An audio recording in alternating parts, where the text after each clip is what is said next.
Saya ini banyak ditanya, Bib, kenapa ya saya itu mau bahagia kok susah? Kenapa saya mau bahagia kok susah?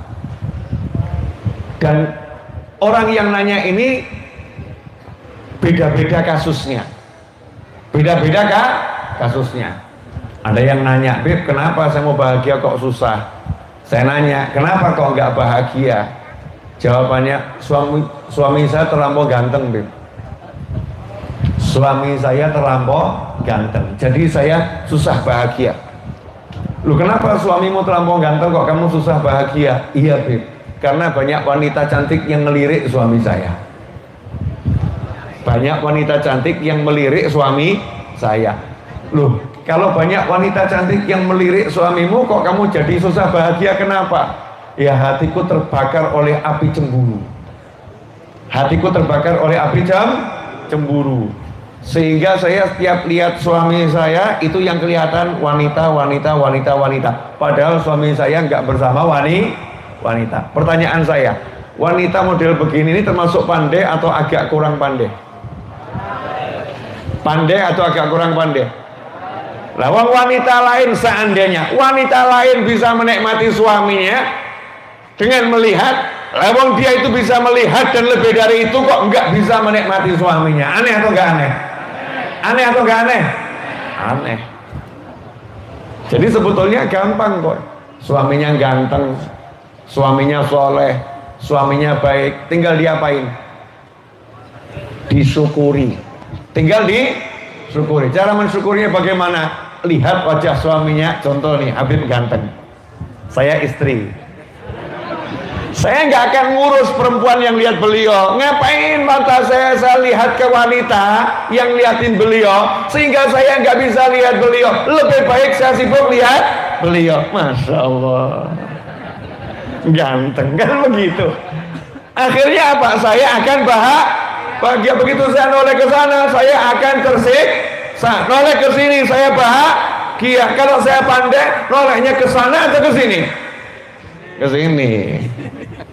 Kalau ke sana nanti saya tersiksa oleh apa? Rasa-rasa yang nggak pernah ada, yaitu prasangka buruk pada orang lain.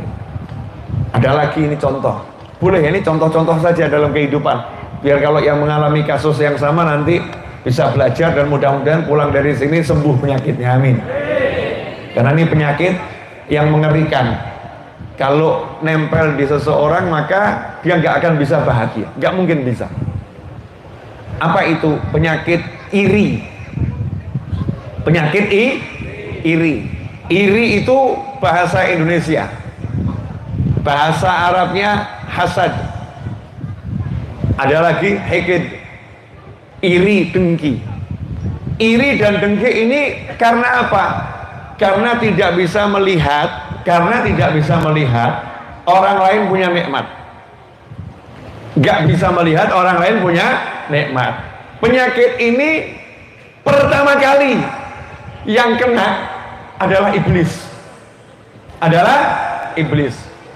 Kenapa iblis punya penyakit iri? Karena gak bisa melihat Nabi Adam alaihi salam dapat nikmat. Nabi Adam dipilih sama Allah Ta'ala untuk menghuni surga. Nabi Adam dipilih sama Allah Ta'ala untuk disujudi oleh para malaikat, termasuk iblis harus sujud pada Nabi Adam alaihissalam, sujud ta'zim, penghormatan. Artinya malaikat, iblis harus menghormati Nabi Adam alaihissalam, sementara Nabi Adam baru saja diciptakan. Malaikat udah lebih duluan, iblis lebih duluan. Malaikat ngabdi lama, iblis ngabdi lama. Tapi justru Nabi Adam yang belum tampak pengabdiannya kok sudah disuruh semuanya menghormati Nabi Adam alaihissalam, sehingga iblis pun iri. Akhirnya apa? Orang yang iri itu hidupnya nggak suka orang lain dapat nikmat, sehingga dia nggak bisa lihat nikmat yang dia punya, nggak bisa. Maka nggak mungkin bahagia. Lawang bahagia itu biasanya karena kita punya nikmat, makanya kita bahagia. Alhamdulillah saya sehat. Itu namanya merasakan nikmat. Betul ya? Bahagia. Alhamdulillah saya tadi barusan ketemu dengan fulan, sebagai nikmat. Maka kita bahagia. Lah kalau nggak bisa merasakan nikmat, jadinya bahagia atau sedih? Bahagia atau sedih? Jadi kalau matanya melihat nikmat yang dimiliki orang lain, melihat nikmat yang dimiliki orang lain, sehingga dia tidak suka dengan nikmat itu. Kenapa kok dia yang dapat ya? Kenapa kok dia yang dapat? Kenapa kok dia yang dapat? Kenapa kok dia yang dapat? Akhirnya dia nggak pernah sadar dirinya penuh nikmat, hidupnya nggak bakal bahagia. Kok nggak bakal bahagia? Bagaimana? Rahasianya di sini. Ini rahasia, tolong jangan dikasih tahu orang lain ya. Jadi kalau paham ini, banyak orang jadi bahagia karena nggak akan iri sama dengki. Saya duduk di sini, yang ngatur siapa? Panitia, betul.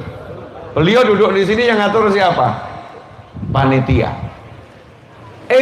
Kok ada satu orang, cuman contoh ya, tidak didudukkan di sini, tapi dudukkan di sana. Kamu duduk di sana. Beliau biar duduknya di sini. Yang duduk di sana marah. Kenapa beliau berdua boleh duduk di sini, kok aku disuruh duduk di sana? Saya mau nanya, ini yang diprotes siapa? Panitia. Nggak suka lihat kami duduk di sini. Karena apa? Karena dia didudukkan di sana. Berarti yang diprotes siapa? Yang lagi duduk atau yang mendudukkan? Yang mendudukkan. Lah yang mendudukkan siapa? Panitia. Nah kalau nggak suka sama panitia, itu masih nggak apa-apa. Pertanyaan saya, kalau ada orang dapat nikmat, panitianya siapa? Malaikat panitianya ya. Malaikat diperintah sama siapa? Allah. Berarti yang milih siapa? Allah. Yang ngasih siapa? Allah. Yang ngatur siapa? Allah. Jadi kalau kita nggak suka seseorang dapat nikmat, berarti kita nggak suka dengan pembagian Allah. Kalau nggak suka dengan pembagian Allah, berarti berusaha mengkritik Allah. Kalau berusaha mengkritik Allah, berarti terang-terangan melawan Allah. Seseorang yang terang-terangan melawan Allah, apakah mungkin bisa bahagia? Nggak mungkin. Nggak mungkin bisa bahagia. Makanya penyakit ini sampai turun surat, kita disuruh berlindung. Qul a'udzu birabbil falaq min syarri ma khalaq wa min syarri ghasikin idza waqab wa min syarri naffatsati fil 'uqad wa min syarri hasidin idza hasad. Sampai disuruh berlindung. Ya Allah, lindungi aku dari keburukannya orang-orang yang iri ketika dia mendengki. Karena itu bahayanya luar biasa. Karena itu ikhwani rahimakumullah, kalau kita pengen hidupnya senang, modalnya itu mudah. Kalau setiap kali ada orang dapat nikmat, kita ingat itu yang ngasih Allah. Itu yang ngasih Allah. Itu yang ngasih Allah. Nanti kita akan ikut bahagia. Makanya dalam wirdul latif, kalau pagi disuruh baca Allahumma ma asbaha bi min ni'matin au bi ahadin min khalqik faminka wahdaka la syarika falakal hamdu walakal syukru ala dzalika. Ya Allah, ya Allah, pagi ini aku dapat nikmat, dan siapapun dari makhlukmu yang dapat nikmat, itu yang ngasih kamu ya Allah, nggak ada yang lain. Maka aku ikut senang ya Allah, aku ikut senang. Falakal hamdu walakal syukru ala dzalik.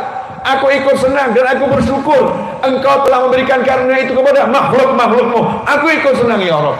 Ini kunci kebahagiaan. Jadi tiap pagi kita udah diajari oleh Nabi Muhammad SAW, kalau kamu pengen senang, sadarlah yang ngasih nikmat itu hanya Allah. Dan orang-orang lain yang dapat nikmat itu, yang ngasih nikmat adalah hanya Allah. Kalau kamu ikut mensyukuri nikmat yang didapat orang lain, maka Allah akan memberimu nikmat. La in syakartum lazidannakum.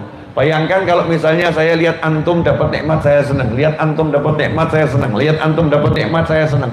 Berarti hidup saya ini mensyukuri Allah Ta'ala yang memberikan nikmat pada hambanya. Kalau satu saja saya syukuri, Allah bilang pasti aku tambah. Lah kalau seluruh dunia dapat nikmat, saya ikut senang. Kira-kira nikmat saya dari Allah banyak atau sedikit? Banyak atau sedikit? Makanya itu para wali nggak pernah suntuk. La khaufun alaihim walahum yahzanun. Gak pernah wali suntuk karena urusan dunia, gak pernah wali sumpek karena urusan duit, gak pernah wali sumpek gara-gara urusan yang remeh-temeh dunia. Suntuk itu hanya karena dosa, bukan karena dunia dan lain sebagainya. Para wali Allah diceritakan oleh Allah Ta'ala, digambarkan sama Allah Ta'ala, wali-wali Allah itu hatinya selalu tenang. Karena itu Habib Ali Al-Habsyi dalam qasidahnya mengatakan, lisani bihamdillahi qad a'lan syukra ala ni'amin la astati ula hasra fama sa'atun marad alayya wa lahdatun illa jaddadat indiyal busyra. Yang maknanya setiap waktu berlalu saya itu dapat nikmat terus dan saya syukuri, sehingga tiap detik saya dapat tambahan nikmat dari Allah Ta'ala, tambah senang terus, tiap detik tambah senang. Karena itu ya ikhwani rahimakumullah, yuk kita tiap hari melihat punya nikmat apa. Saya tadi waktu dari mobil sampai ke dalam, yang di benak saya cuma satu, ya Allah, udah jadi muslim ini udah nikmat ya Allah, kok nggak bisa seneng ini, apa sebabnya? Jadi muslim kok nggak bisa seneng, punya Islam kok nggak bisa seneng, itu apa yang menutup kita sampai kita nggak bisa seneng kita ini jadi muslim, itu apa itu? Dan ternyata urusan remeh-temeh, urusan al-fulusu wal duit. Bukan nggak punya duit tuh ya, duit punya tapi sedikit, betul ya? Sedikit punya duit kan juga nikmat, itu nikmat. Nah, nikmat Islam yang begitu besar nggak bisa dia rasakan gara-gara nikmat duitnya kurang.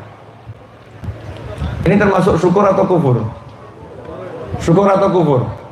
Kufur ya, ngeri atau enggak ngeri? Ngeri. Nikmat sehat. Sehat itu murah atau mahal?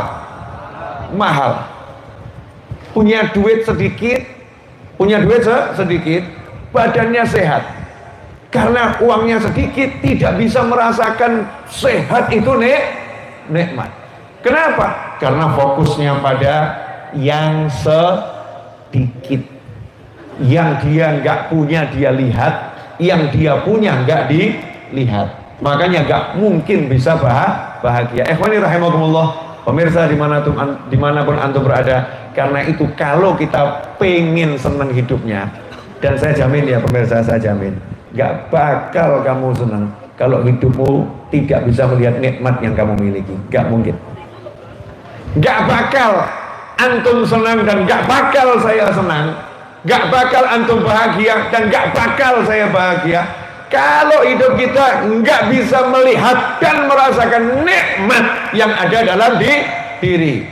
Gak mungkin bisa senang. Kenapa? Janjinya Allah, la in kafartum inna azabi lasyadid. Orang yang gak bisa lihat nikmat itu namanya orang kufur nikmat. Sementara Allah udah bilang, kalau kamu kufur nikmat, ingat loh ya, siksaku teramat pedih. Makanya orang yang nggak bisa melihat nikmat yang ada dalam dirinya, itu akan selalu dikasih hal-hal yang nggak enak di hatinya. Nggak enak terus hatinya, ruwet terus hatinya, selalu begitu. Nah ini mungkin nggak panjang saya ngomong, tapi coba nanti direnungkan, praktekkan dalam kehidupan. Insya Allah kalau sudah antum praktekkan, bisa duduk begini ini bahagianya luar biasa. Bisa mengucap ya Nabi salam alaika, bisa ngomong begitu, nikmatnya luar biasa. Bisa lihat wajah orang tua, nggak semua orang lo bisa lihat wajah orang tua. Ada orang tuanya udah meninggal dunia, saya hanya bisa melihat ibu saya karena ayah saya udah meninggal dunia. Bisa lihat wajah orang tua duduk bareng, itu nikmatnya luar biasa. Nah anehnya itu ada orang mau nikmat harus pergi jauh. Saya kalau lihat gunung baru nikmat, lihat istrinya nggak nikmat, lihat suaminya nggak nikmat, lihat anaknya nggak nikmat, lihat orang tuanya nggak nikmat. Nanti kalau lihat laut baru nikmat. Capek atau nggak capek itu? Capek, nikmatnya jauh betul. Sementara kita diajarin semua yang kita lihat ini, kalau memang kita tahu yang ngasih Allah, maka itu akan jadi nikmat yang luar biasa. Ikhwani rahimakumullah. Terakhir, karena udah berganti hari. Kalau tadi itu masih hari Sabtu, Sekarang sudah hari Ahad lewat 3 menit. Ya, hari Ahad lewat 3 menit. Dan yang di belakang ini sudah pada capek, udah pada capek. Pesen saya satu hal, tolong syukuri nikmat yang kamu miliki. Tolong syukuri nikmat yang kamu miliki. Kalau kamu syukuri nikmat yang kamu miliki, maka Tuhanmu senang sama kamu. Ini tadi saya update status. Boleh saya bacakan? Ya. Jika kau nikmati yang ada, Allah akan jadikan hatimu kaya dan bahagia. Jika kau pungkiri karunia yang tersedia, hatimu akan selalu miskin dan tak akan pernah menemukan kepuasan, apalagi kebahagiaan. Tidak mungkin bisa bahagia. Nikmat yang ada dipungkiri, berarti orang yang tidak mau lihat nikmat yang dimiliki. Yang diabaikan siapa itu? Yang ngasih. Yang ngasih nikmat siapa? Allah. Saya misalnya, ini harus pakai contoh, Bib. Misalnya beliau, Bib Ali ini ngasih saya jeruk. Ngasih saya jeruk. Saya terima. Terus saya nggak nganggep ini. Cuman jeruk. Cuman jeruk. Kira-kira beliau tersinggung enggak? Ya, karena baik yang nggak tersinggung. Sabar. Ya sabar. Tapi saya keterlaluan atau nggak keterlaluan? Keterlaluan. Antum yang lihat gemes atau nggak gemes? Gemes. Kurang ajar nih Habib Novel. Dikasih jeruk nggak dihargain. Betul? Lah antum dikasih Allah Subhanahu Wa Taala nikmat yang banyaknya luar biasa. Saya dikasih nikmat yang banyaknya luar biasa. Nikmat itu nggak kita lihat, nggak kita rasakan. Terus kita bahas yang nggak ada. Duriannya mana durian? Apa ini jeruk? Mana durian? Mana durian? Yang saya bahas seperti itu. Kira-kira kalau kita begitu pada Allah SWT dan kita meremehkan semua yang ada, jeruk ada, yang namanya anggur ada, pisang ada, jajanan ada, semua ada. Yang saya cari yang nggak ada di meja sini, yang di panggung yang saya cari, duriannya mana nih? Duriannya mana? Panitianya sebel atau nggak sebel? Semua disediakan, kok yang dibahas yang enggak ada. Sebel panitianya. Nah, bayangkan ini, panitia rezeki itu malaikat. Sementara yang ngasih rezeki Allah Subhanahu Wa Ta'ala. Bayangkan satu orang disebelin sama malaikat sejagat raya. Apakah hidupnya bisa bahagia? Gak mungkin bisa. Makanya jangan dipandang remeh urusan yang begini. Ya, kadang dianggap remeh. Tapi kan saya kan sholat, saya kan puasa, saya zikir loh, saya zikir, saya istighfar. Ya kamu zikir, kamu istighfar, kamu sholat. Tapi kalau kamu nggak bisa melihat nikmatnya Allah Ta'ala, kamu remehkan nikmat yang ada dalam dirimu, Allah marah sama kamu. Kalau Allah marah, wassalamualaikum, pahala sholat habis, pahala zikir habis, pahala sedekah habis. Gara-gara apa? Allah lagi marah. Dan Allah marah gara-gara apa? Udah kufikirkan, kuaturkan, aku pilihkan, aku serahkan kepadamu, kok kamu nggak seneng? Kamu nggak hargain aku yang ngasih, kamu nggak hargain aku yang ngirim, kamu nggak hargain aku yang memberi. Marah Allah Subhanahu Wa Ta'ala. Makanya urusan syukur nikmat dan kufur nikmat ini jangan dipandang remeh. Belajarlah mensyukuri setiap nikmat yang Allah berikan pada kita, dan sejatinya setiap yang Allah berikan pada kita adalah nikmat. Hakadza walafu minkum. Jangan lupa habis sholat doakan orang tua. Rabbighfirli wa liwalidayya warhamhuma kama rabbayani shaghira. Jangan pernah tinggalkan selepas sholat. Insya Allah kita dicatat sebagai anak yang bakti pada orang tua. Wassallallahu ala sayyidina Muhammadin wa alihi wasallam walhamdulillahirabbil alamin. Wassalamualaikum warahmatullahi wabarakatuh.